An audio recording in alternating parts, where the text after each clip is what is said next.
Good morning, everyone. From Cincinnati to Sault Ste. Marie, and from Binghamton, New York, down to Dubuque, Iowa, this is Free Atlantic Radio, the voice of the Northeastern nation. I am your host, Tom Kaczynski. Welcome to the Wednesday morning show. It's about 5 a.m. as I'm recording on today's date, August 5th, 2020.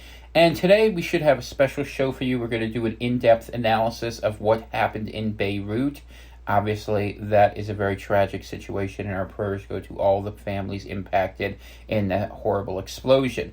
But instead of allowing just one sort of narrow-minded view of what's out there in the media to determine what the story is going to be, we're going to do a deep analysis here, old-style coronavirus central style, where we're going to go into a lot of stories, so there won't be any monologue today, and I'll pick up my continuing narrative, because I think people in the Atlantic nation need to understand what's happening, because the potential for reprisals that could potentially either A, impact the United States and or Canada and get us into a larger war with Iran are considerable with this, especially if my guess about what happened is correct, but we'll make the case one story at a time. I want to thank everyone who's listening, remind you that all of our episodes are up at free-atlantic-radio.castos.com, and check out our sister network at Free Atlantic Voices. The thing is the same. Both are available on iTunes and Google Play. Also want to thank everyone who's been sending support to CVCPRV. That's the Venmo for this that allows me to keep doing this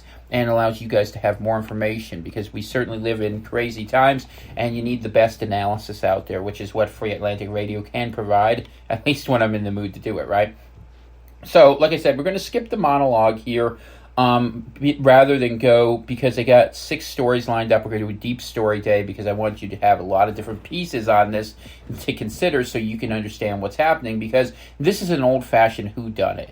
We got to figure out who was responsible for this incident in Lebanon, and I will tell you, regardless of who is actually responsible, the public cover story it will be that this is a terrible accident. And it's real easy to understand why this has to be a terrible accident, because if someone did this, then Lebanon would be obliged to go to war, but Lebanon can't go to war. It's a poor country that is having a lot of problems, a bad COVID outbreak, and is stuck between an aggressive Israel, a broken Syria, and with Iran as its large supporting state. So, not a great place to be in Iran. And Lebanon used to be a great country in a lot of ways. It's had a lot of problems since the 80s. We'll get into some of that as we go forward. But what I want to do is take a look at what happened, try to figure out what this was actually about, and we're going to see if the theory that's being presented in the public media makes more sense, or if we would have an alternative theory. Remember, you're not going to know the truth. I mean, ultimately, because people will appropriate what happened to their benefit. For the people who live in Lebanon, it's a terrible attack where they're going to be utterly convinced Israel did it. For the people who live in Israel, they're going to look at this as the removal of a threat. For people around the world, they're going to look at this and say this is a terrible accident that happened, and they probably will not believe the public story and go along with it. And in Iran, which is where it might be most important, in Tehran, I suspect, they will see this as an attack against some of their interests, because they have been very good at fighting wars by proxy for a very long time, where they fund other organizations to do their work for them. And here in the United States, interestingly, we have a divided response as well, which we'll get into, where the administration says it's an attack, and yet the deep state says it wasn't. So when you look at that disconnect and you remember the long, deep tendency of the United States across Democratic and Republican administrations to get into neoconservative or neoliberal wars in support of certain interests in the Middle East, I think it's worth asking why our country's taking a certain position on this and recognizing that that may not be an accident either. But let's go ahead and start. We're going to jump right into the stories here, and I'm going to read more and comment less because I want you to get the benefit of a deep background. And in order to do that, I've selected and curated a couple articles for you. It looks like I got 7. Oh man, I got 8 of them, so we have to read fast. Okay. What we know and don't know about the Beirut explosions. More than 100 people were killed, and the second blast was felt in Cyprus. An investigation and a search for survivors is underway. By Austin Ramsey, August 5th, 3:33 a.m. Eastern. A pair of explosions, the second much larger than the first, struck the city of Beirut early Tuesday evening, killing at least 100 people, wounding more than 4,000 and causing widespread damage. The second blast sent a billowing reddish plume high above the city's port and created a shock wave that shattered glass for miles. On Wednesday morning, despite a huge search operation, dozens were still missing in the city, the capital of Lebanon on the eastern coast of the Mediterranean Sea. As the authorities piece together what happened, here's a look at what we know and what we don't. What caused the explosion? The exact cause remains undetermined. The first blast may have been in a fireworks warehouse at the port. Officials say the second, more devastating explosion most likely came from a nearby 2,750-ton stockpile of ammonium nitrate, a highly explosive chemical often used as fertilizer, which Prime Minister Hassan Diab said had been stored in a depot for 6 years. Investigators will try to determine whether the blasts were accidents or intentionally triggered. Beirut was engulfed in civil war from 1975 to 1990 and has seen bombings and conflicts since then, raising fears of a possible return of violence. But Major General Abbas Ibrahim, the head of Lebanon's General Security Service, warned against speculating about terrorism before the facts were known. Where did it happen? The blast caused severe damage to buildings, warehouses, and grain silos in the port, in the north of the city. Beyond the industrial waterfront, the explosions tore through popular nightlife and shopping districts in densely populated neighborhoods. More than 750,000 people live in the parts of the city that were damaged. Even before the explosion, Lebanon had been suffering from a series of crises, including the plunging value of its currency, an influx of refugees from neighboring Syria, and the coronavirus pandemic. Since last fall, waves of protesters have taken to the streets to vent anger with Lebanon's political elite over what they consider the mismanagement of the country. How big were the blasts? The second explosion was like an earthquake, witnesses said, and was felt in Cyprus more than 100 miles away. Ammonium nitrate explosions have caused a number of disasters. A ship carrying about 2,000 tons of the compound caught fire and exploded in Texas City, Texas in 1947, killing 581 people. About 2 tons of the chemical were used in the 1995 terrorist bombing of the federal building in Oklahoma City, which killed 168 people. How bad was the damage? Ceilings collapsed, walls and windows were blown out, and debris was found as far as 2 miles from the port. Cars were flipped, and rubble from shattered buildings lined city streets. Several hospitals already strained from the coronavirus pandemic were severely damaged. At the Benghazi Medical Group Hospital in the center of the city, a ceiling fell on some patients, the hospital director said. The 400-bed St. George Hospital was so extensively damaged that it had to discharge patients and closed. And from what we could see, so that's the cover level story of what's happening in Beirut. You can see that it was a problem where there was, a terrible attack. And there's a ton of video of this, and people have been analyzing all over the net. Some people believe they can see a missile that was involved. I don't necessarily have strong evidence for that, but there are frames where there does appear to be something entering the screen, something to keep in mind as people who have more forensic ability look at it. A second possibility, some people thought this might have been a mini tactical nuke or something like that. The radiation evidence isn't necessarily there, but I don't know what next wave weaponry looks like. Kind of a harder question. Some people think it could have been one of those bunker buster bombs, a thermobaric bomb where it has something much larger go off. And other people believe that, hey, it was just a big storage of of this ammonium nitrate material, which was important because it would be used potentially for other things like IEDs and whatnot. Now, to give you a little bit of background on this, where this happened at this port supposedly had been sort of controlled by Hezbollah, which is an autonomous organization within Lebanon.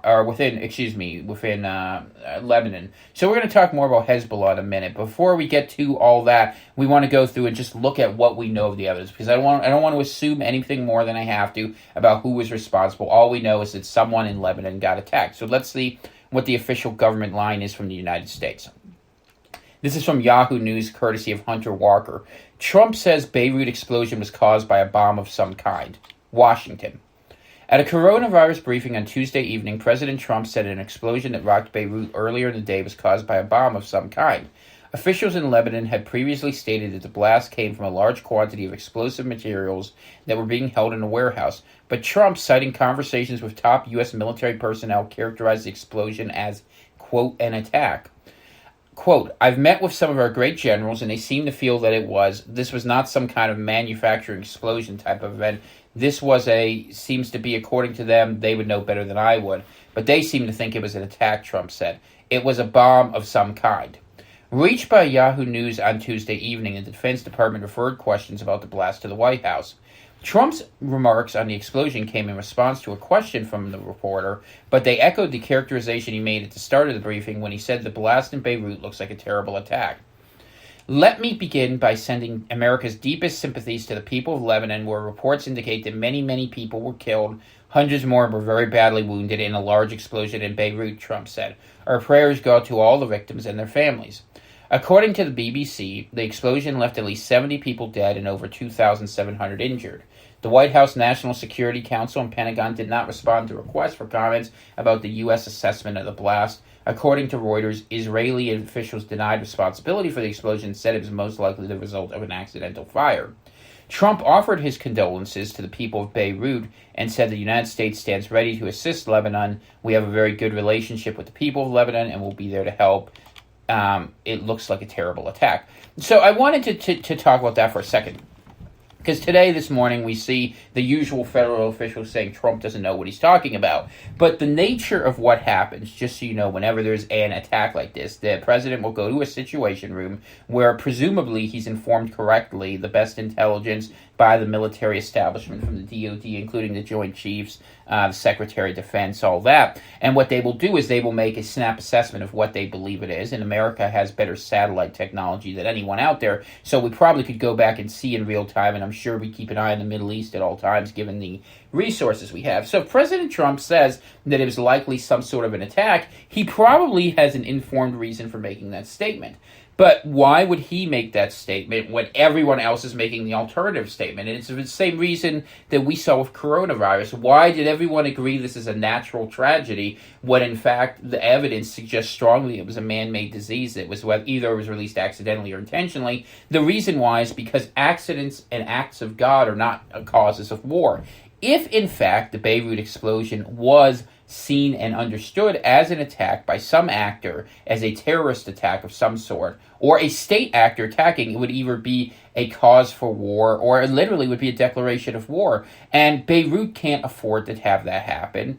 And its neighbors don't want to have that happen. And most of the world doesn't want to see that happen. So everyone believes a very big lie, which is to say that regardless of the evidence, and maybe it was an accident, I'm not saying it isn't, but whether it was or wasn't an accident, you understand that everyone's making this an accident because no one wants to escalate this to the next level, except the president seems to be putting this information out there. And I think people on the street, rightly, are making the conclusion that media and governments are lying once again. And it's this sort of ambiguous space in which governments function that the media enables through their deceitful reporting, which they do because they want access to governmental sources and they don't ask critical questions, that permits this idea go on where certain people can do things.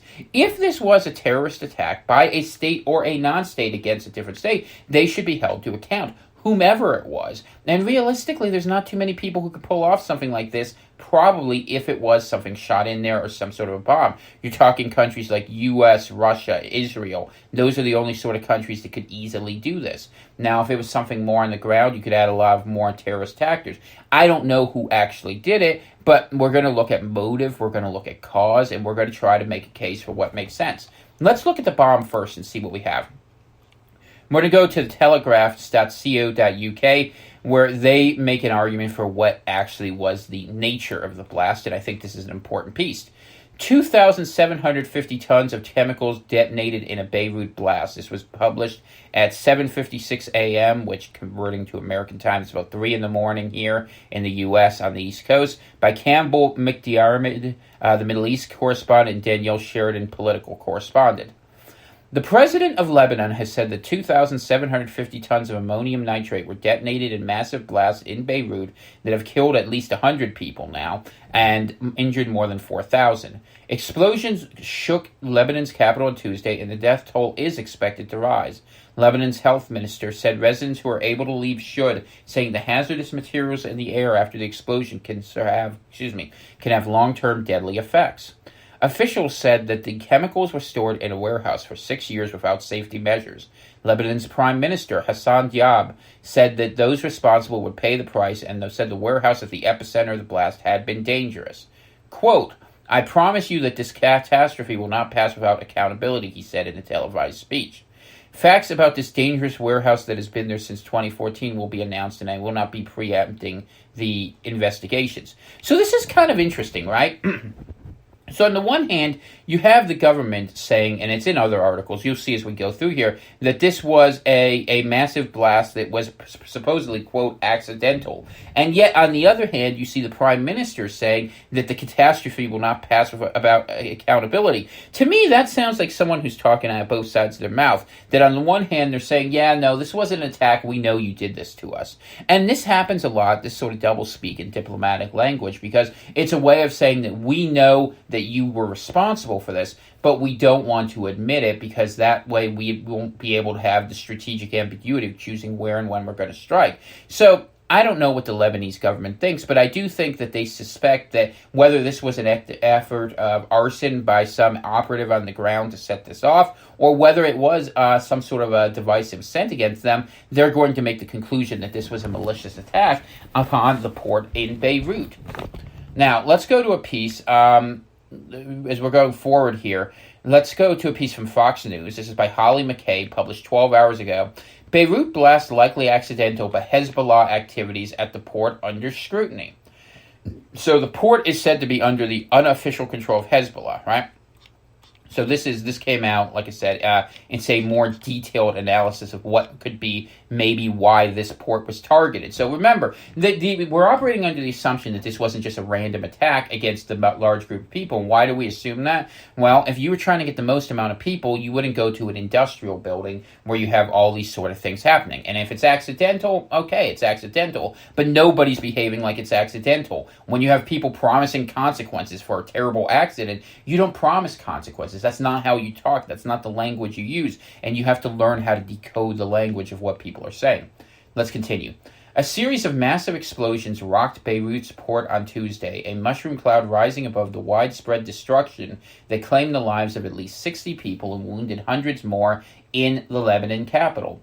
While the cause of the blast has not yet been determined, preliminary assessments, according to intelligence officials in the region of the United States as of Tuesday afternoon, were pointing to the disaster as accidental. I want to pull this piece out, this sentence again. So the president is directly contradicting the report of the intelligence assessment of the U.S. as reported by the media.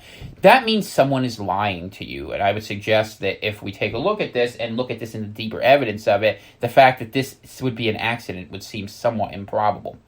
Even so, some have not ruled out more sinister origins pertaining to what was going on at the critical port and what was being stored there. Multiple sources have said that much of the operations were under, quote, unofficial control of Hezbollah, and indications have emerged that a fire broke out at an explosives depot inside the facility. Several sources also pointed to organized crime operations run out of the port, primarily controlled out of Hezbollah, and that the explosion potentially involved multiple containers but was not, quote, terror-related. There is a possibility that fireworks, petrol, and weapons were stored together, another intelligence source noted. Officially, the blast happened at the fireworks and petrol warehouse. Now, I've seen fireworks factories go up before, and it can cause certain problems. Yeah, that's much heavier ammunition. You don't have something that looks like the equivalent of a mini nuke go off because you have fireworks go off. I'm sorry, but that's just not true. And you can see, and you can judge with your own eyes, by the way. If the evidence, you think that's a fireworks factory, you can go look up what a fireworks factory blowing up looks like. It doesn't look like that. The source also stressed, based on a video analysis of the blast, there were small explosions right before the second, the largest. The variations in color also indicate that there were fireworks involved, but it has not been ruled out that other potential weapons and materials were also in the vicinity. You know, it's the half-truth you get. There were some fireworks, but that wasn't what caused the big blast. Ian Bradbury, president of the Canada-based defense consultancy Terra Nova Strategic Management, pointed out that the heavily damaged port serves as a central shipping hub for the country and is operated by Gestion et Exploitation du Port de Beirut, GEPB, with container operations subcontracted to a company named Beirut Container Terminal Consortium. The port is considered one of the largest and most active in the Mediterranean. And it's worth noting that Beirut is the port, probably, if Syria is shut down, by which the most contraband gets into Syria. Keep in mind, you can't think of this scenario without remembering there is a Syrian civil war ongoing, that Lebanon has been sending rebels in there to fight on one side for Hezbollah and has been involved since the beginning. And I'm not going to try to untangle the whole mess that is Syria. It's just important that you know that that's part of the story. The importation of fireworks is common, and the area seen in the video shows a known storage location for this type of goods, he continued. There's some speculation concerning weapons shipment previously received or stored within this sector of the port, but as of now, unconfirmed. Adding to the murky narrative, Major General Abbas Ibrahim, the head of Lebanon's General Directorate of General Security, also said in an immediate televised interview that a container was the source of the initial fire and explosion. The container had on board confiscated high explosive materials, including sodium nitrate. As a result, he noted, it would be naive to describe such an explosion as due to fireworks. Nonetheless, this disaster has propelled Hezbollah into the limelight once again. For months, Lebanon has been deemed a growing flashpoint for geopolitical tensions, not only due to the Iran-backed group's nefarious activities in the region from Yemen to Syria to Iraq, but discord simmering within the small nation itself. Currently, it appears that the explosion in Lebanon was not the result of a military strike, surmised Jonathan Schanzer, senior vice president of the Foundation for the Defense of Democracies. For now, this explosion appears to be the result of ineptitude, but ongoing tensions make it clear that future explosions may be the result of something more deliberate. These tensions also come at a particularly bad time for Lebanon. A new report released by the FDD that suggests that Lebanon's financial crisis is so deep it will require an estimated $93 billion to mitigate. In the hours leading up to the explosion, according to local reports, a swell of anti-government protesters tussled with security forces outside the Ministry of Energy as the economic woes for their citizens worsen. Retired Air Force Lieutenant Colonel Rudolph Atala, now Chief Executive Officer of White Mountain Research and former counterterrorism expert in the Office of the Secretary of Defense, noted that anxieties inside Lebanon have skyrocketed over the past months, along with increased opposition to Hezbollah's grip. People are seeing that the food and aid and supply coming in for coronavirus is being sold on the black market by them, or going into Syria because Hezbollah has such a vested interest there. And where would that come into? Through the port, right? He explained. And the disinformation since the explosions has been crazy, with text messages sent around warning people to stay in their homes. Hezbollah doesn't want protests, and it doesn't want the Lebanese people speaking out against them. Furthermore, Tuesday's tragedy took place just 3 days before a UN tribunal is expected to issue a ruling with regards to the 2005 assassination of former Lebanon Prime Minister Rafik Hariri, of which 4 alleged Hezbollah members stand accused of its plot and execution. Supporters of the terrorist outfit have purported to squash the news of the trial and dismissed it as being biased. Tajuddin Soroush, a journalist at the London-based Iran International TV, also told Fox News that one high-ranking Kataib Hezbollah, the notorious Iran-backed militia known for extreme violence in Iraq, is believed to have been killed so far in this incident. Nonetheless, theories were quick to sweep across the internet pertaining to Israel as the force behind the explosions, further perpetuated by cross-border conflicts this week between Israeli forces and Hezbollah. However, multiple Israeli forces denied any involvement. Jim Phillips, Senior Research Fellow for the Middle Eastern Affairs at the Heritage Foundation, underscored on Monday that the IDF announced it had foiled an attempt to infiltrate Israel's border with Syria to plant explosives, a suspected Hezbollah operation, and it retaliated by striking targets in Syria. Earlier Tuesday, Prime Minister Benjamin Netanyahu warned Hezbollah and other terrorist groups operating in Syria that Israel would not hesitate to take further action if needed. You're not going to hear this story, by the way, very much, but Israel was talking real hard on Lebanon. Fortunately, Free Atlantic Radio is going to cover that because we're just here to tell you the truth. You know, as far as it concerns that part of the world, the Eastern Hemisphere has its own problems, and I'm not even that worried about it, other than how it impacts us. But you need to know the truth of it and see how America may get drawn into something bigger. That's the reason for today's coverage. Yet, multiple powers are seemingly turning toward the area for their own purposes, cementing it as something of a future hot zone, experts warn. Over the last few months, there's been a steady buildup of arms from Iran and China as part of a concerted effort by Iran to consolidate its footholds in Lebanon and Syria, which they've also done in Yemen, by the way, added weapons defense analyst John Wood. Clearly, the plot thickens. The only thing we can be sure of is these events will push Lebanon to further political and economic chaos at a time when the nation is already on the brink of collapse. And you can hear just how rough it is over there and all the problems that they're having. So as we take a look at this, let's keep in mind that there is enough going on there that is obviously shady, as Lebanon does share a border with both Israel and Syria, as Hezbollah has been involved for quite a while in fighting both actions against the Israeli government on behalf of the Palestinians, and as well in Syria as a proxy for Iran with Iranian support. I want to talk about this definition of terrorism for just a moment, too, before we go any further. Terrorism is a funny thing. When we said we started the war on terror after 9/11, we were attacking basically guerrilla tactics that we didn't like because asymmetrical warfare is quite effective. In a lot of places where a country couldn't offer resistance at the highest level to a major superpower, whether it be the U.S., China, or Russia, they will adopt a fourth-generation warfare strategy of asymmetrical warfare. You probably should become familiar with the term because if civil war breaks out, it'll be at the heart of what we'll be doing here in the United States. And the idea is that what you want to do is you want to fight, at different levels. You want to reduce violence to certain levels and have these sort of quasi-wars where you're not really fighting a head-on, military versus military war, but you're fighting a war of liberation. And that's how Hezbollah sees things. And I'm not endorsing Hezbollah's ideology in the least, but I am saying the fact that we throw a broad blanket over tactical considerations when we don't like the ideology is an interesting thing. One could make the observation, for instance, that the tactics used by Israel in separating and walling off people they don't like, as they've done in Palestine, are very much akin to things you might have seen in 1940s Germany. People have made that observation, and they've also made the observation that Theodor Herzl, the guy who was known for founding, Zionism, actually came out of the same milieu that Hitler did in Vienna and Austria. But you're not allowed to say that, and the Western media never, ever, ever, ever, ever, ever criticizes Israel. And the answer to that is if you start looking at who owns the Western media, you might understand why. Nonetheless, my goal is not to tell you Israel's the good guy or the bad guy. Presumably, Israel, like all countries, has the right to security, and I don't begrudge them that in any way, shape, or form. I do begrudge the fact that the American security is constantly undermined for that, and the taxpayers are as well, where the security of Israel is often put ahead of that of the United States. And if you ever want proof of that, just look how vehemently Democrats voted for funding for a wall for Israel. At the same time, they said America could not have the same thing.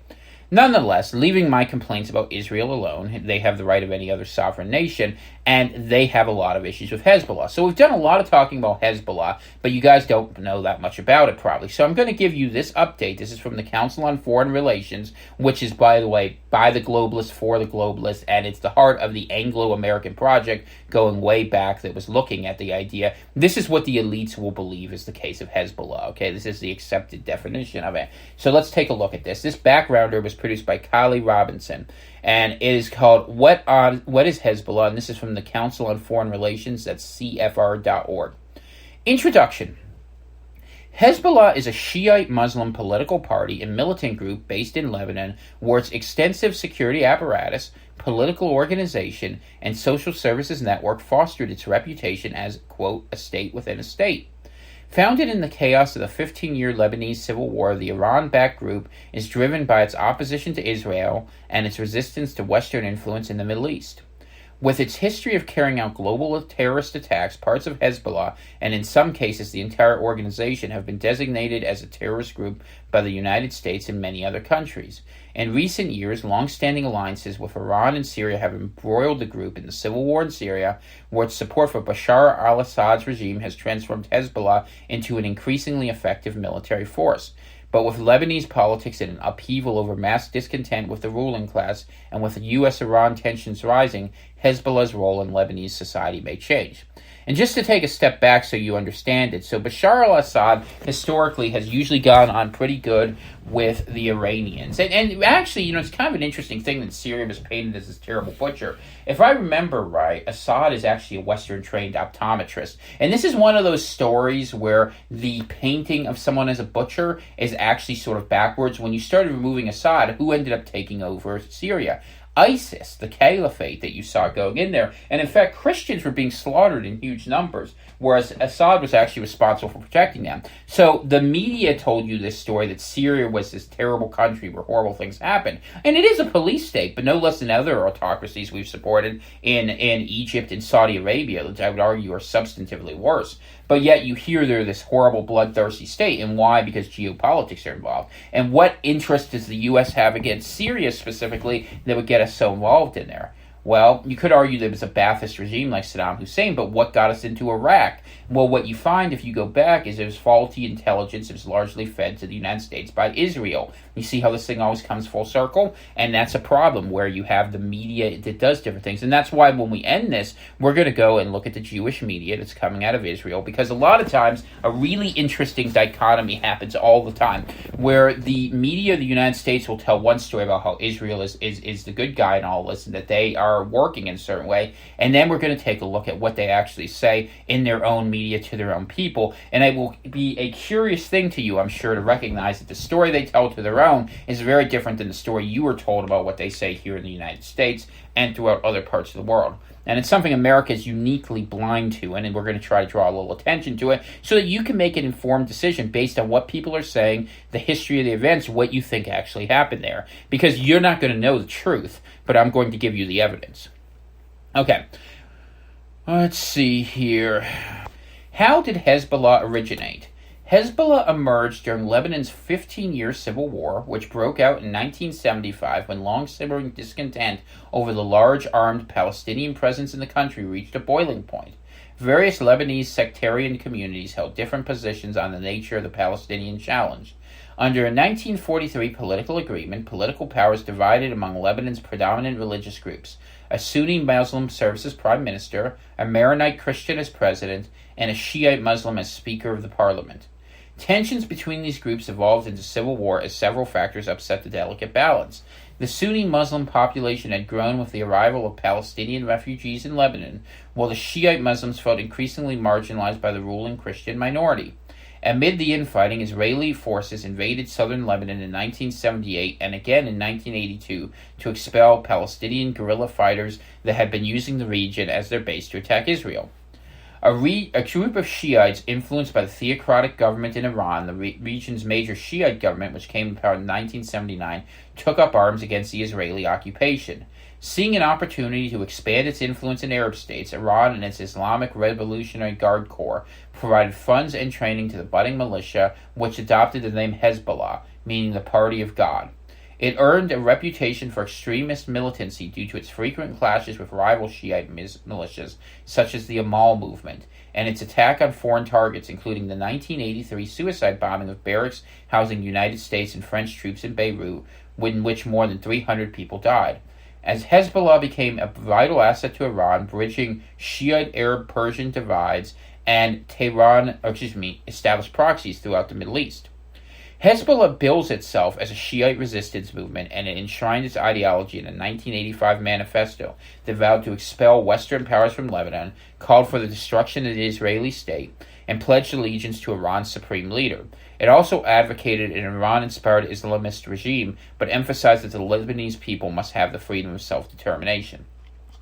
And if you were reading this, there's milestones in Hezbollah's history. I'm not going to read it all, but you can read what happened when. How is it organized? Hezbollah is led by Hassan Nasrallah, who took over as Secretary General in 1992 after Israel assassinated the group's founder and previous leader, Abbas al-Musawi. Nasrallah oversees the 7-member Shura Council and its 5 sub-councils: the Political Assembly, the Jihad Assembly, the Parliamentary Assembly, the Executive Assembly, and the Judicial Assembly. The U.S. State Department estimates that Hezbollah has tens of thousands of members and other supporters worldwide. Hezbollah controls much of Lebanon's Shiite majority areas, including parts of Beirut, southern Lebanon, and the eastern Bekaa Valley region. Although Hezbollah is based in Lebanon, its manifesto clarifies that its operations, especially those targeting the United States, are not confined by domestic borders. Quote, "The American threat is not local or restricted to a particular region, and as such, confrontation of such a threat must be international as well. The group has been accused of planning and perpetrating acts of terrorism against Israel and Jewish targets abroad, and there's evidence of Hezbollah operations in Africa, the Americas, and Asia." So before we go any further, I just wanted you to be aware, though. Notice what you've said in all this. The Hezbollah is the terrorist organization, right? But their founder was assassinated by Israel.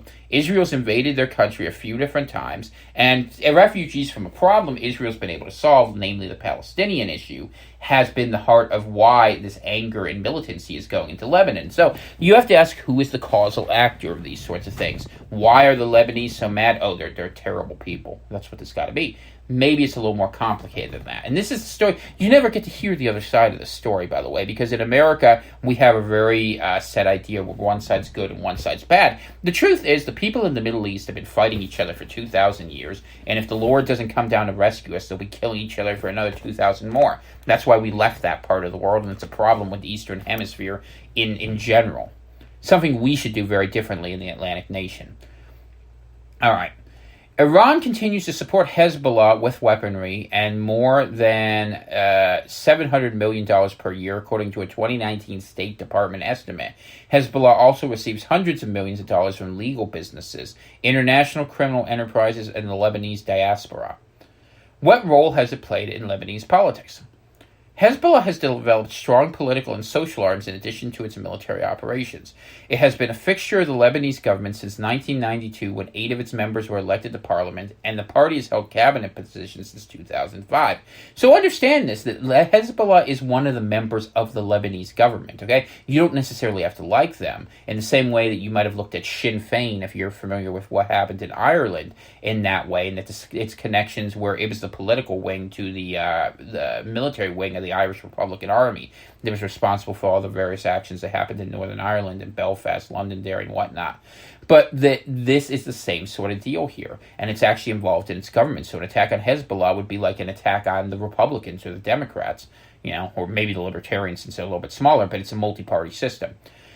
The most recent national election in 2018 granted Hezbollah 13 seats in Lebanon's 128-member parliament, 3 more than the Amal movement, once its rival, and now a coalition partner. The party marked its integration into mainstream politics in 2009 with an updated manifesto that was less Islamist than its predecessor and called for true democracy. Additionally, Hezbollah manages a vast network of social services that includes infrastructure, healthcare facilities, schools, and youth programs, all of which have been instrumental in garnering support for Hezbollah from Shiite and non-Shiite Lebanese alike. A 2014 report from the Pew Research Center found that 31% of Christians and 9% of Sunni Muslims held positive views of the group. Sort of an interesting story that really looks different when you get down on the ground level. And this is something that happens. A lot of these movements actually invest a lot of money into building social protective groups, because in these countries in the third world, especially in the Middle East, you don't really have the state running all of these authorities of education and of public support. You see this also as being the case in places like Egypt and Saudi Arabia. So instead, it ends up being a function of political or religious movements. And, that gives them influence as well, and that gives them support within the community. Same sort of thing actually happens with the cartels in Latin America. It's a pretty common way to have people who run, you could call it crime syndicates, but they basically represent a state within a state. They'll have a setup where they will work, and they will have a public relations side and a social community side where they don't cause problems. For instance, if you have these countries that, let's say, say in Mexico, you have a city that is responsible for drug distribution. They may not distribute the drugs in their city because they go ahead and use that money for the benefit of their people there to some extent, and they're seen as dons, and they offer patronage that way. Pretty common background we have, not something Americans are so familiar with, but historically it's pretty solid, and it tends to happen a lot. Okay. At the same time, Hezbollah maintains its military arm. Under the 1989 Taif Agreement, which was brokered by Saudi Arabia and Syria and ended Lebanon's civil war, Hezbollah was the only militia allowed to keep its arms. The International Institute for Strategic Studies estimated in 2017 that the militia had up to 10,000 active fighters and some 20,000 reserves, with an arsenal of small arms, tanks, drones, and various long-range rockets. Analyst and Brigadier General Asaf Arayan of Israel's Institute for National Security Studies says Hezbollah possesses a larger arsenal of artillery than most nations enjoy, and a 2018 report from the Center of Strategic and International Studies called it the world's most heavily armed non-state actor. So remember this when we take a look at this, that they would have had access to a lot of arms, and where would you keep them? Well, if you wanted to move things quickly, where would you keep it? Probably near where you could get it out quickly, near the capital. Maybe you get it out by boat, maybe you get it out by airplane. Probably easier to sneak things in by boat, wouldn't you imagine? In October 2019, Hezbollah saw itself become a target of mass protests. Government mismanagement and years of slow growth have saddled Lebanon with one of the world's highest public debt burdens at 150% of its gross domestic product, and hundreds of thousands of Lebanese citizens, disillusioned by the economic slump, demand the removal of what they see as a corrupt ruling elite. Demonstrators called for the government, including Hezbollah, to cede power to a new technocratic leadership. The months-long protest movement has spanned religious backgrounds, and even Lebanese Shiites have openly criticized Hezbollah. Where does it stand on Israel? Israel is Hezbollah's main enemy, dating back to Israel's occupation of southern Lebanon in 1978. Hezbollah has been blamed for attacks on Jewish and Israeli targets abroad, including the 1994 car bombings of a Jewish community center in Argentina, which killed 85 people, and the bombings of the Israeli embassy in London. Even after Israel officially withdrew from southern Lebanon in 2000, it continued to clash with Hezbollah, especially in the disputed Sheba Farms border zone. Periodic conflict between Hezbollah and Israeli forces escalated into a month-long war in 2006, during which Hezbollah launched thousands of rockets into Israeli territory. Hezbollah and Israel have yet to relapse into full-blown war, but the group reiterated its commitment to the destruction of the Israeli state in its 2009 manifesto. In December 2018, Israel announced the discovery of miles of tunnels running from Lebanon into northern Israel that it claims were created by Hezbollah. Hezbollah has attacked Israel with sophisticated anti-ship and anti-armor weapons, which Western officials suspect are being supplied by Iran. Orion told the CFR that the more precise weaponry being provided by Iran ensures that Hezbollah will become an increasingly dangerous threat to Israel.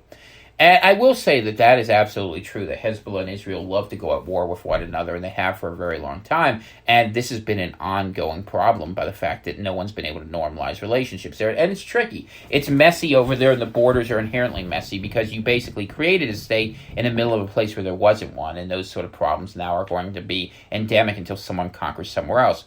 One thing, though, pops into the back of my mind. Keep an eye on Turkey and all this. Erdogan has been wanting to re-expand and rebuild the Ottoman Empire in a lot of ways. He's been really heavily involved in Libya.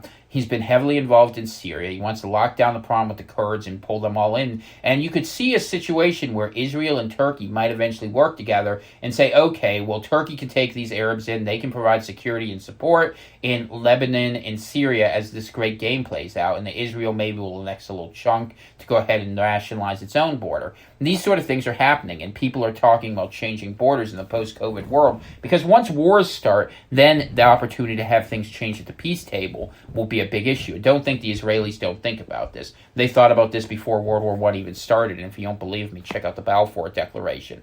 This was at the heart of what they were thinking. Okay, how have the United States and other countries treated the group? Or rather, I skipped one. How is Hezbollah involved in the Syrian civil war? Hezbollah finds a loyal ally in Syria, whose army occupied most of Lebanon during Lebanon's civil war. The Syrian government remained as a peacekeeping force in Lebanon until it was driven out in the 2005 Cedar Revolution, a popular protest movement against the foreign occupation. Hezbollah had unsuccessfully pushed for Syrian forces to remain in Lebanon and has since remained a stalwart ally of the Assad regime. In return for Tehran and Hezbollah's support, experts say the Syrian government facilitates the transfer of weapons from Iran to the militia. Hezbollah publicly confirmed its involvement in the Syrian civil war in 2013, joining Iran and Russia in supporting the Syrian government against largely Sunni rebel groups. And so let's pull that piece out for 1 second. Understand that there's a long, deep, simmering Sunni Shiite civil war at the heart of this, where the Sunnis tend but are not exclusively represented by Saudi Arabia, and the Shiites tend but are not exclusively represented by Iran, and a lot of these things are wars by proxy as they don't agree. And really, it looks like in a lot of ways that it's sort of akin to what Germany was like before the 30 Years' War between the Protestants and the Catholics. They really do see the world differently, and they do not like one another. And they have problems where they have a place like Bahrain where you have a majority Shiite population and a Sunni prince, or you have a situation where you have Sunni populations under Shiite princes, as is much the case, sort of what's happened in Syria to some extent. And that leads to why you have groups like ISIS form as popular Sunni militias, Sunni movements against a Shiite control. And these are things that kind of get lost in our lack of understanding, but understanding the difference between Sunni and Shia is at the heart of this and worth exploring in its own right. Okay.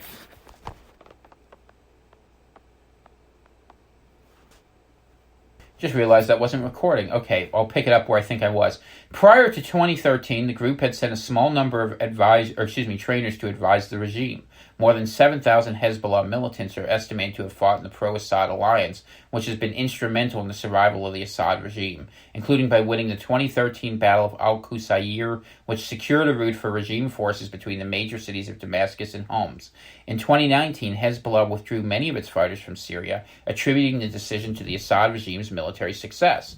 Analysts say Hezbollah's experience fighting in Syria has helped it become a stronger military force, but that it faces a growing sentiment in Lebanon that focusing on the war led the group to neglect its domestic interests. Additionally, Hezbollah's support from Sunni Muslims in Lebanon has waned over the group's backing of the Assad regime, which particularly threatens Sunni Muslims. In recent years, Sunni extremists have committed terrorist attacks in Lebanon, including 2015 suicide bombings in Beirut claimed by the self-proclaimed Islamic State. Hezbollah's involvement in the war has also provoked Israel, which has struck targets in Syria thought to be supplying Hezbollah with weapons. So if you want to see how complicated this is, understand this. Israel attacked Syria through proxies of its own. Hezbollah is fighting for Syria in there, even though they're Lebanese groups. So all these groups are moving back and forth across borders, playing games with one another. You need to know that so you know how they fight one another and how ugly it can get. And that there is this Sunni Shia component that's at the heart of this. And in fact, Hezbollah has popularity in one group of this trinity of people between the Christian, Sunni, and Shia who make up Lebanon, but not all of them. And all these fights get ugly because where you see people fighting one another, as we saw in Iraq, where you had Shiites in Basra, you had Kurds in the north, and you had Sunnis in Baghdad, you have the same sort of problem occurring again, where depending upon what religious groups in a certain area determines who they support. And Assad, being a Shiite, is seen as hostile by the Sunni population that's there in a lot of ways, because it was the Sunni resistance in ISIS that was going against him, and Sunni aren't supposed to fight Sunni, and you can see how the mess goes forward here. Anyway, how have the United States and other countries treated the group?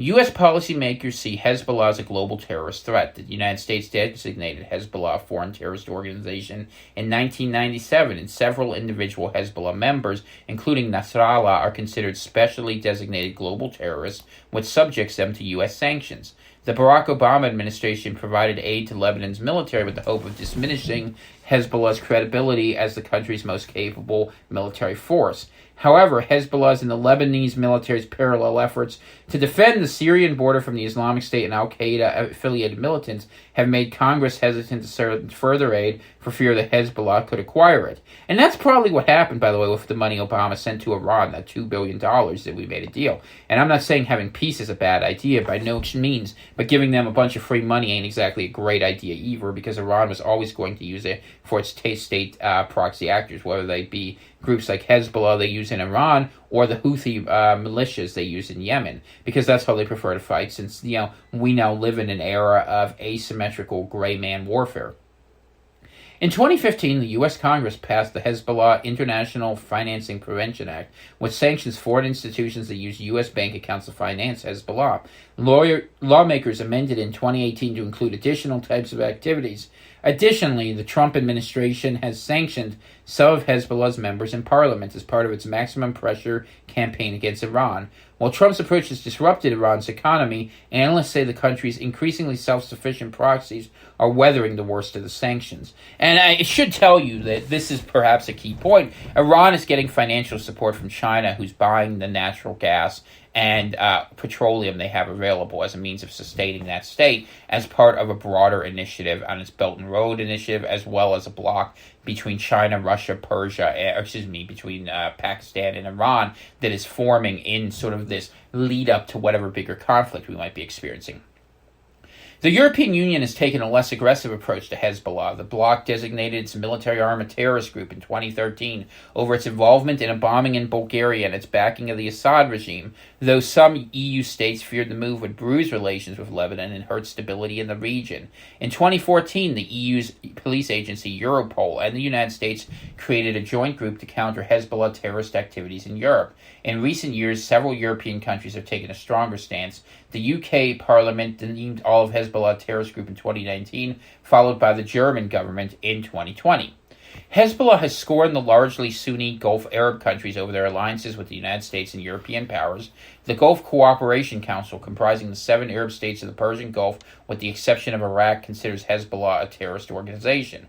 Additionally, Saudi Arabia and the United States co-lead the Terrorist Financing Targeting Center, created in 2017 to disrupt resource flows to Iran-backed groups such as Hezbollah. What is the future of the organization? Experts say that Hezbollah's international network is expanding, but that the group isn't eager for outright war with Israel or the United States, pointing to its muted response to an Israeli drone strike in Beirut in August 2019. And just keep this in mind, by the way, this has to be said, Israel regularly launches strikes into the countries around it. You can see why people are not happy with them. Could you imagine if Germany regularly just launched a missile into France because they didn't like something they were doing? Or if we just launched, a missile into Toronto or Montreal? It would be absolutely crazy. Or Tijuana, for that matter. You wouldn't accept this, but yet this is the one thing that never is ever said, And when countries are mad at us, like the United States, because we do things like this, well, the same thing's true of Israel. That's why they're called the little Satan to our great Satan, because we're out there fighting wars over what I can't even tell you. Instead, some analysts said Hezbollah would rather rely on covert operations and terrorist activities, especially if Israel or the United States was to declare war with Iran. Tensions are mounting, however. In September 2019, Hezbollah attacked an Israeli army base, the first serious cross-border exchange in more than 4 years. This attack led the Israeli Defense Forces to conduct a weeks-long simulation in May 2020 of a war against Hezbollah. You see how these things are starting to escalate? I just want you to be clear of this. U.S.-Iran relations worsened after January 2020 U.S. airstrike that killed Qasem Soleimani, head of the IRGC Elite Quds Force, which is responsible for the Corps' external operations. In response, Nasrallah promised that Hezbollah would attack U.S. forces, but not target American civilians. Meanwhile, Hezbollah could see a more pressing threat in its own backyard. The January 2020 formation of a Hezbollah-backed government under Prime Minister Hassan Diab failed to appease anti-establishment protesters who saw it as a win for the country's entrenched elites. Unemployment, poverty, and debt have continued to soar under the new government, and demonstrations have persisted for months, despite a lockdown to combat the pandemic and the new COVID-19. But experts suspect that Hezbollah will not bend the protesters' demands for a new politically independent government, fearing that such an outcome would weaken the group's power and force it to disarm. Still, some argue that the protest movement could undermine Hezbollah's influence more effectively than any U.S. policy ever has by opening the floodgates of criticism of the group and potentially reinventing the system of government it has become expert in exploiting. For now, Hezbollah continues to assert its influence across all branches of government. For instance, a June 2020 order from a Lebanese judge barred the country's media from interviewing the U.S. ambassador to Lebanon after she criticized Hezbollah in a television interview. So that gives you a glimpse into what Hezbollah is, and what it is another of the strange paramilitary organizations that also has a civil wing within it. And this model has a lot of precedents. You can go back and look at the Arab Brotherhood. You can go back and look at the Irish Republican Army. But what it is when you have these countries that were artificial creations, and Lebanon very much was, the fallout of the Ottoman Empire. There was within, if I remember right, Syria and Lebanon were in the French area of influence, and that you had these countries that were sort of artificially created and dug out that had sectarian groups that don't really get along together, and that's why you keep having problems, whether it's India and Pakistan, Iraq and Kuwait, places in Africa you could think of. Rwanda had the same problem. Lines drawn on the map do not reflect the cultural reality, and people end up fighting one another. It's actually a lesson that, applies not just to the Middle Eastern world. You think of what happened in the Yugoslav wars, between Croatia and Serbia and Bosnia, and the various other countries that were part of that. Montenegro, Slovenia, Macedonia, or North Macedonia, whatever they call it. I know the Greeks get touchy about that. But the same thing in America could be true, actually, in a lot of ways, so it's something to be really aware of. So I've told you who Hezbollah is. We've talked about the attack. We know the Israelis are mad. So let's see what we're hearing about. So let's start from the Arab Street. Look at this. This is Arab news. Netanyahu warns of foes after Israeli retaliatory strikes in Syria. And this is important because this is from August 4th. This was written the day before the Beirut attacks. This is what Israel was saying, so I want to give you a background to this. Jerusalem. Prime Minister Benjamin Netanyahu on Tuesday pledged a tough response to any threats against Israel after the Jewish state struck Syrian military targets in retaliation for an attempted attack in the occupied Golan Heights. "We hit a cell, now we hit the dispatchers. We will do what is necessary in order to defend ourselves," he said during a tour of a military facility in central Israel. "These are not vain words. They have the weight of the state of Israel and the military behind them, and this should be taken seriously," the veteran premier added. Israel launched airstrikes on military targets in southern Syria late Monday. The army said it was retaliating after an attempt to lay explosives in the Golan Heights, occupied by Israel since 1967. Syrian state-run news agency Sana said Israeli helicopters rocketed Syrian army positions near Quneitra in the south but caused only material damage. It also said air defenses had gone into action near the Syrian capital. Tensions are already high between bitter rivals Israel and Syria. Last month, Israeli army helicopters struck military targets in southern Syria in retaliation for earlier munitions fired toward Israel. Earlier Monday, the Israeli army said it killed 4 men laying explosives near the Israeli-occupied sector of the Golan Heights.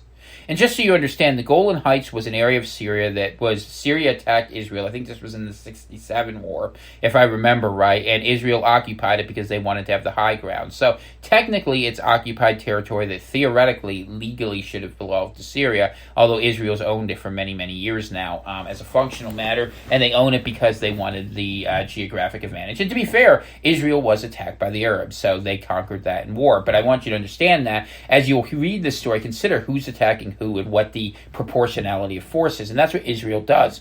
It has disproportionate force in response to what's happening to it as a means for what it needs determines as being necessary for its security, but it lays the foundation for deep and ongoing violence in the region. You have to forgive how raspy my voice is. That's why I took till Wednesday to record this, but it worked out good because we can talk about this. Anyway, let's continue. Several Israeli media outlets reported Monday's actions were in response to an increased threat from the Iran-backed Lebanese Shiite group Hezbollah, which has a significant presence in Syria. Last month, 5 Iran-backed fighters were killed in an Israeli strike south of Damascus, according to Britain-based monitoring group the Syrian Observatory for Human Rights. Then last Monday, Israel said it had thwarted an infiltration attempt from Lebanon by up to 5 Hezbollah gunmen, a claim denied by the Iran-backed group.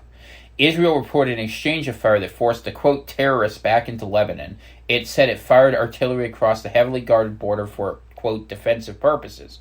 Since 2011, Israel has launched hundreds of strikes in Syria, targeting government troops and allied Iranian and Hezbollah forces, and vowing to end Iran's military presence in Syria. So what you see in this is that there is a war between Israel and Iran by proxy, and I think there was also a big fire, I'm not reporting on it today, in Iran, and there has been a calculation in the Israeli administration that President Trump has been very popular with right-wing forces in Israel for a long time, the Likud party, and literally that he, in moving the embassy to Jerusalem and being supportive of the Orthodox position, has been more willing to support fights by Israel more than any other candidate, including probably the Biden administration, which you would think would continue the sort of Obama rapprochement strategy that was held with Iran and with the issues going on there. So it's no accident we're 100 days out from an election and Israel's getting very aggressive. Why? Because they have an administration in Washington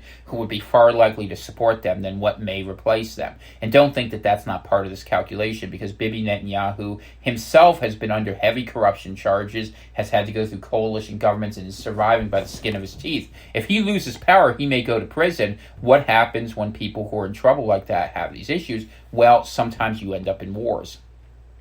And that's not uncommon. If you want proof of that, look what happened with Lyndon Johnson in Vietnam. And if you want to read about something that's just as sordid in American history, what happened after Jack Kennedy died and the alliances that were made for the destruction of our country to the deep state were incredibly cynical. But let's go ahead and look within the Israeli news here, and we're going to finish up our sequence around here. This piece is by Yoav Limor, and it was published on August 4th at 10:54 a.m. So, if need be, Hezbollah and Lebanon will be made to pay. Israel will not hesitate to exact a heavy price from its foes to ensure calm on its northern frontier. Hezbollah's failed terrorist attacks proved the limitations of Iranian operations in Syria, but Lebanon is a different story. So the Israeli news the day before this happened was reporting about the fact that Iran was, from their perspective, was gloating over the fact they could act with impunity inside Lebanon. So you want to know why people think that this port being blown up where there were fireworks, which is to say large ammo stores, happened because this is where Hezbollah was keeping some of its forces, and Israel decided, okay, we're going to go after this. That's one thought of what could happen. Let's listen to the story, and then you make the decision. As a sports cliche says, you're only as good as your last performance. The Israeli military would gladly sign off on this, saying if every incident would end the way the failed terrorist attack on the Syria-Israel border on Sunday did, with a well-executed operation that left 4 terrorists dead. This success stems primarily from the nature of the frontier. Unlike the Lebanon border, the Syrian border is easier to operate across in the sense that anything goes. That gives the IDF a massive advantage over the enemy, any enemy.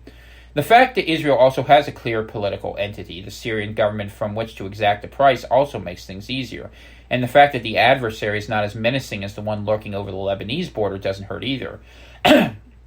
However, much like with Lebanon, the UN peacekeeping force in the Golan Heights cannot do much against the fact that a terrorist cell attempted to plant explosives on the Israel-Syria border. The IDF has no one to rely on but itself. The Syrian Golan hosts various organizations and entities, including some affiliated with Hezbollah, although Sunday's border incident seems to be the work of the Quds Force, Iran's elite extraterritorial Black Ops arm. If this proves true, the attack may have been attempted Iranian retaliation over the mysterious strike on the Natanz nuclear facility last month, which it blamed on the U.S. and Israel. So you probably didn't hear a single thing about the fact that literally there was a strike on a nuclear facility in Iran, and most people who've been following this think it probably was the Israelis, although Mossad never takes credit or blame for anything. This is actually good news. It means Iran sought to mount a tactical reprisal, something that can be contained and won't escalate into a wide-scale conflict with Israel. It also means that Iran's operational abilities in Syria are limited to the tune it struggles to carry out ostensibly simple terrorist attacks. The IDF, however, cannot be complacent. The main challenge, Hezbollah, lurks in Lebanon, and tensions in that sector remain high. Hezbollah has yet to hint how, when, or where it plans to retaliate over the killing of one of its operatives in an alleged Israeli strike in Syria last month. And Hezbollah has the ability to drive the IDF and Lebanese people mad with anticipation.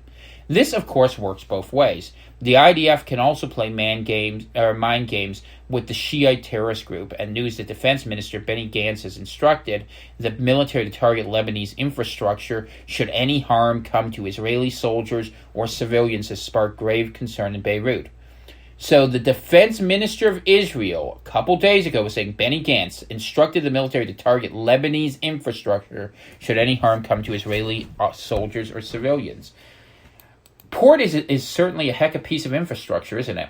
Lebanon is in dire economic, health, and social straits. The last thing it needs is war, let alone with Israel. Trying to even the playing field, both Hezbollah and the Lebanese government have made it clear that any Israeli strike would be tantamount to a declaration of war that would be waged under the dogma of an eye for an eye. Israel cannot afford to be the first to blink. If Hezbollah insists on playing a game of chicken on Lebanese soil, so be it. Sustaining normalcy in northern Israel under these conditions is tough. It takes nerves of steel and patience. Moreover, the more time goes by, the less legitimate a strike on Hezbollah seems as we move away from the original context. Israel hopes Hezbollah would suffice with a small-scale act for the sake of saving face, but if it doesn't, the IDF will be ready. Israel will not hesitate to exact a heavy price from its foes to ensure calm on its northern frontier. Okay. This is from Israel Hayom. This is an Israeli news source. I just wanted you to hear this. So let's go now to a last piece. This is from Haaretz, which is the major, it's like the Israeli equivalent in the New York Times. It's the major left-wing paper in Israel, okay? So this is analysis from yesterday, okay, just so you understand. Analysis. Beirut blast shockwaves will be felt by Hezbollah for a long time. Massive damage could reopen public debate on stored weapons in population centers as port shutdown comes at a time when Lebanon needs every dollar. This is by Zvri Barel. Cell phone videos of horrifying scenes from Tuesday's explosion at the port of Beirut predictably fueled speculation about who was behind the incident and why. Initially, the story was that a warehouse containing several tons of fireworks slated for use in facilities had blown up. That's not a fireworks explosion, by the way. Then official military sources said the warehouse housed flammable or explosive material, further specifying it was ammonium nitrate, which was stored in a warehouse for 6 years. But even as the Lebanese authorities were feverishly investigating, some of the public was quick to suggest this wasn't the result of an accident or negligence, but a terrorist attack reminiscent of the bombings that rocked Lebanon in the 1980s, or the huge bombing that killed Prime Minister Rafik Hariri in 2005 as he traveled in a guarded convoy. The implication was that it was a bombing perpetrated by Lebanese actors. Fingers were also pointed at Israel, accompanied by the explanation that the bombing at the port was part of Israel's campaign against Iran. Lebanese pundits cited the fire that erupted on Iranian ships in the Persian Gulf port of Bushehr a few weeks ago, an incident attributed to Israel, as well as other recent fires in Iran. And you'll note that, according to the Israelis, no thing was ever done by Israel. Very, very rarely do they take accountability for anything. They appreciate the strategic ambiguity of it, but it creates a problem where you wonder who did what and what's going to get blamed. It makes it tricky, and in the West, you never hear these stories. You don't hear about any of this. You just hear Orange Man bad. Some of the other mysteries the Lebanese security services will have to dispel relate to the ownership of the warehouse that blew up, the nature of the flammable materials it contained, and no less important, whether there are other concentrations of flammable materials in the port, in residential neighborhoods, or other sensitive locales.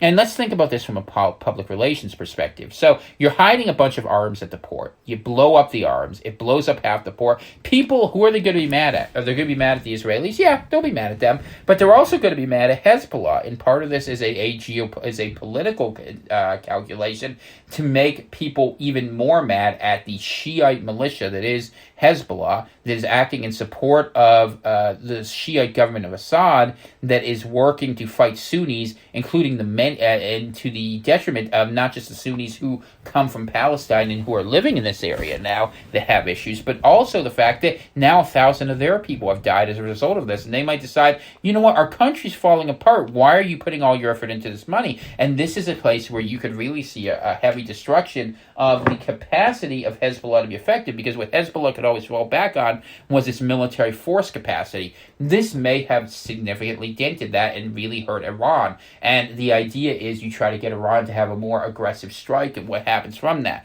This is sort of the effort we are seeing around the world, where a whole bunch of people really do want to get into wars with each other, it seems, and they're busy goading one another towards an action. Something to keep an eye on. Let's continue the piece. The answer to that last question may have significant implications not only for the way Hezbollah operates in Lebanon, but also for the political battle now raging in the country over the economic and health crises created by the coronavirus. Even after it turned out that the explosion was caused by an accident rather than a deliberate attack, which, by the way, I'm not sure you want to believe. That's now the public wisdom, what everyone's going to say, but I don't know if it's true. It would seem to me it would not be. The enormous scope of the damage and large number of people killed and wounded will raise pointed questions about the warehousing of ammunition, missiles, guns, and explosives in populated areas. The Lebanese are well acquainted with the map of Hezbollah's bases and missile stockpiles, since their location has been reported in the media and on the internet. Anyone who lives near one is aware of the threat posed by the possibility of accident causing an explosion or a deliberate Israeli attack. The explosion at the port makes this threat even more concrete. But dismantling and neutralizing these stockpiles or moving them away from populated areas is a sensitive issue politically, because it would mean disarming the Lebanese resistance and leaving the country capable or devoid of any force capable of deterring Israel. Lebanon's political leadership has refrained from demanding directly that Hezbollah disarm, even though the organization's military character and the fact it's defined as a terrorist organization by the U.S. and some European countries undermine Beirut's ability to obtain financial aid or loans from the IMF to extricate the country from its severe financial crisis. The Beirut port blast could now at least lead to some changes in the public discourses, even possibly among some political leaders, resulting in a demand to remove Hezbollah's weapons and ammunition warehouses from population centers, which the organization is likely to oppose, as it would expose it to Israeli military actions that for now are being prevented, as Israel supposedly wouldn't want to strike civilians.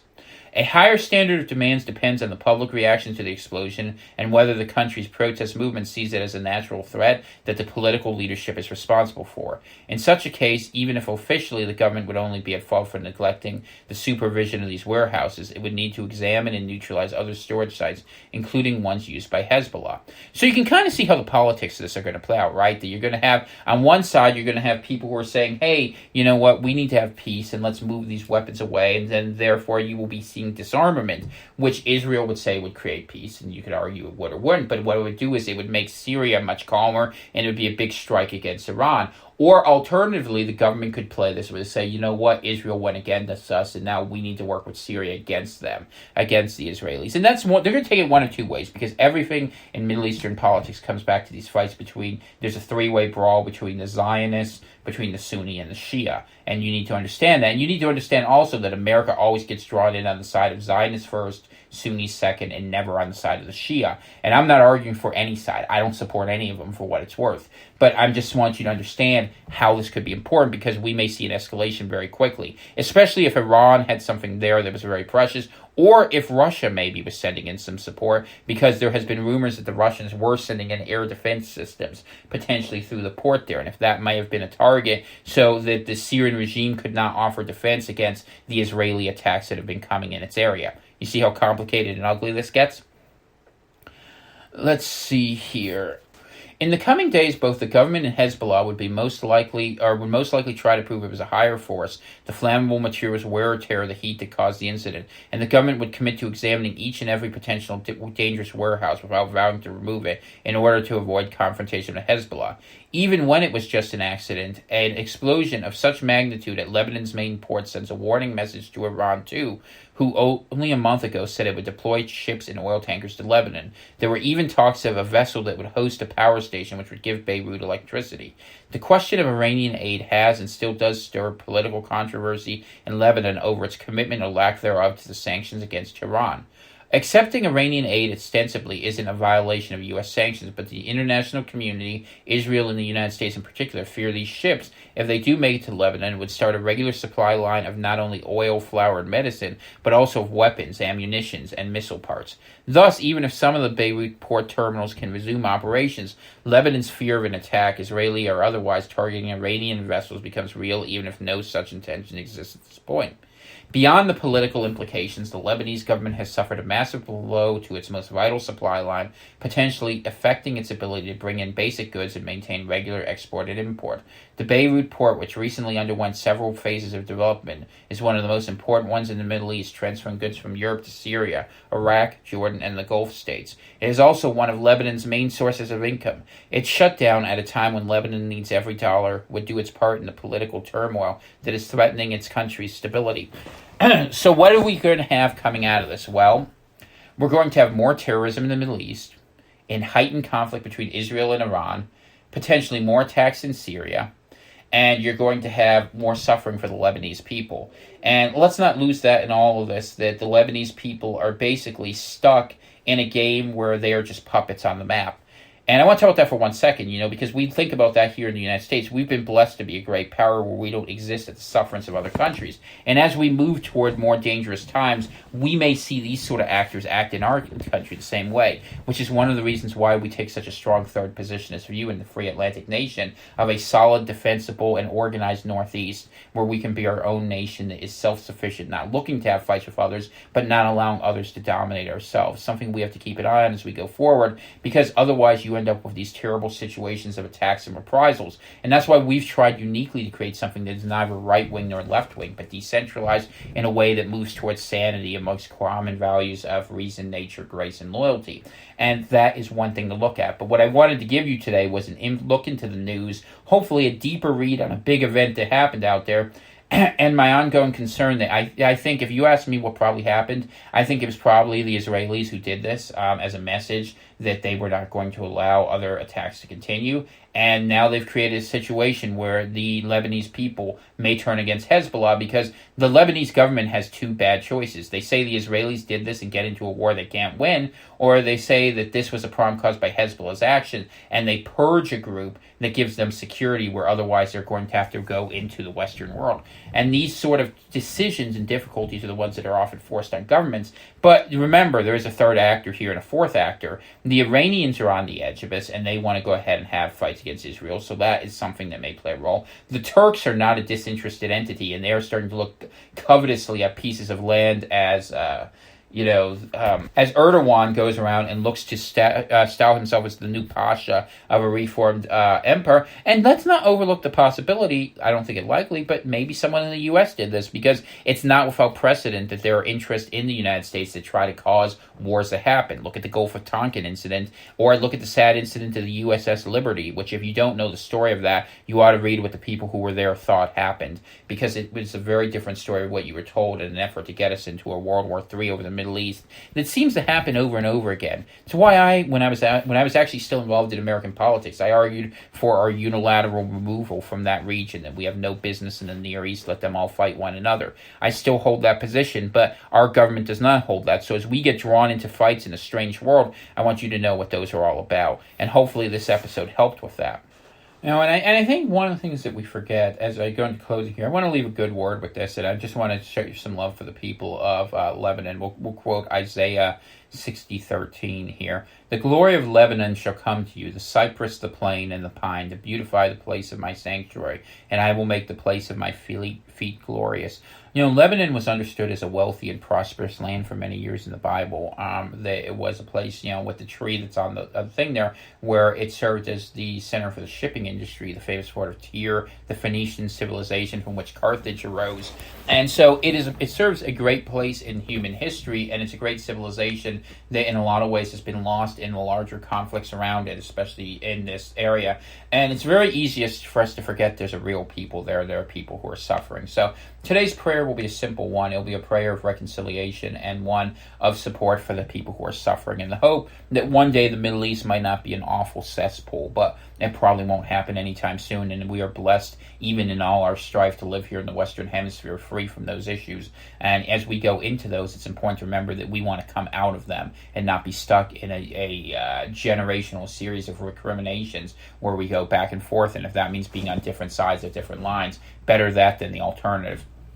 Heavenly Father, I just want to offer a prayer today in support of all the grieving families that are in Lebanon, whether they be Christian, Sunni, or Shia, or anything else, that that your hand be over them, and you offer comfort in this hour of devastation and destruction, that you offer them a way forward where they can find peace and tranquility, and that our prayers serve to bring your will of peace and tranquility to this world where possible, even as we have strife and there are things we will see happen, fights go forward, that it's important to remember and to find comfort for the grieving and to offer our prayers for those who are lost, and hopeful that many of them have found reunion with you, including the many Christians who live in Lebanon who will be there. And we pray that the examples of this sectarian violence of what's happening in other areas will remind us that we need to repent and draw ourselves in a new direction in this country. And hopefully you will listen to those voices here in the Atlantic and throughout our hemisphere and around the world, indeed, who are seeking your wisdom to help guide us to peace and success, and that you would open hearts up so that this message can succeed, so that your will may be done instead of that which would have us all fight one another in horrible discord. So in Jesus' name I pray that. Amen. Thank you for listening to the show. I will be back Friday morning. I'm going to record something tomorrow. The week's programming got a little messed up by this, but we're going to take a look at CRISPR technologies, vaccines, and then Friday we will talk about some more of the larger implications on the evening show that I do. But hopefully you've enjoyed this. My name's Tom Kaczynski. You've been listening to Free Atlantic Radio. Thank you very much, and I hope to see you back on Friday.